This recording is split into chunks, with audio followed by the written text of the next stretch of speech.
South. Handsome, almost a golden brown mackerel tabby exotic.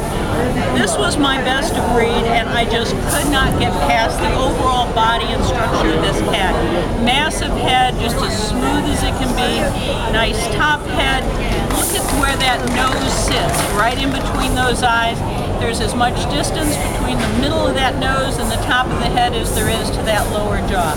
Tiny little ears. Gorgeous presentation, low on the legs. He is my third best